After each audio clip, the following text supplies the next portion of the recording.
World Cup Final Four, why each team can win it. Chasing Ronaldo, Messi, football enigma finally arrives. Saddest scene of this WC, Jimenez's strange. So Arsene Wenger was discussing South American strikers when he identified the problem.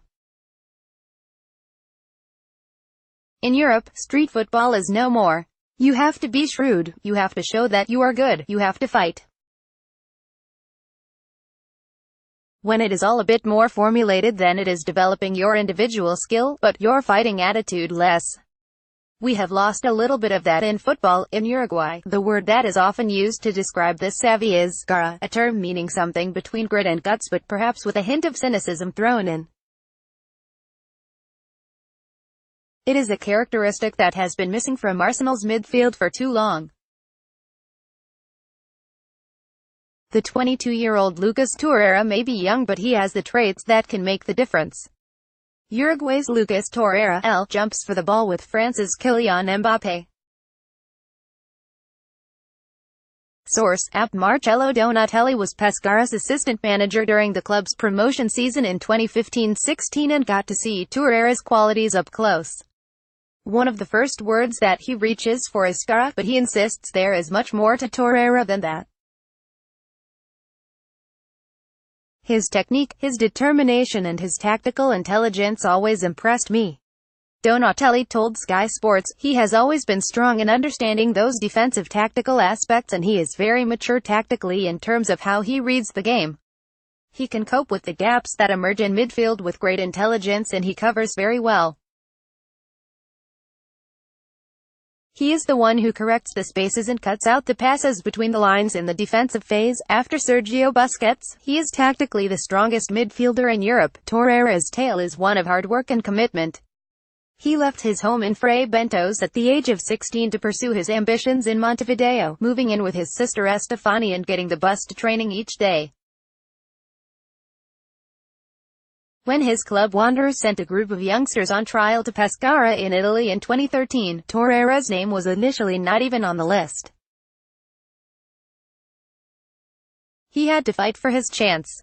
In the words of his father Ricardo, he got the knife between his teeth, and was the only player to have his trial extended beyond Christmas. Those first few months were not easy for the teenager. He had not even played senior football in Uruguay and the money was not good. He even had to barter to get free haircuts. But he pressed on. When Roberto Druta, the scout who had helped take Torreira to Italy, discovered that he had a foot injury, the doctor asked to treat him was shocked to discover that he'd had the problem for months. Barely able to walk, Torreira had not informed anyone because was so afraid that he would not be allowed to play football. Lucas Torreira steals the ball off Portugal's Cristiano Ronaldo. Source: AFP. The turning point in Italy came with a positional change. Torreira had been a forward in his early days with Wanderers, later being converted to an attacking midfield role. But Pescara's then youth coach Massimo Otto, the former World Cup winning defender, saw it differently. He told Torreira that if he stayed there he would not fulfill his potential. Otto had the idea to move him from a playmaking role in midfield to a new position, playing just in front of the defense, explains Donatelli. So when Otto then became the head coach of the first team in Serie B, he believed in him and he immediately trusted him in that role. It is this one decision that has changed his career. Rajan Nainggolan of Roma takes on Lucas Torreira. Source: Getty Images. By his own admission, Torreira took time to adjust to his new role. At first, he felt lost. But he had the physical attributes and the natural intelligence to mark well. He also retained the ability to play forward passes, making him much more than a spoiler. Before long, he was likened to former Pescara playmaker Marco Verratti, now starring for Paris Saint-Germain. After playing an integral role in Pescara's promotion, Torreira moved to his parent club Sampdoria and went straight into their first team for the following season. He has only missed 5 Serie A matches in the 2 years since then. Despite his small frame, Torreira stands at only 5 feet 6 inches. He has had a big influence in their midfield. Lucas Torreira, of Sampdoria holds off the challenge from Mario Mandzukic of Juventus. Source: Getty Images. Torreira made more than 100 tackles last season, the third most of any player in Serie A. He also ranked 6th for interceptions and was in the top 10 for passes too. Druda insists there is much more to come, having once recommended him to Juventus as the long-term heir to Andrea Pirlo. He is a computer in the middle of the field.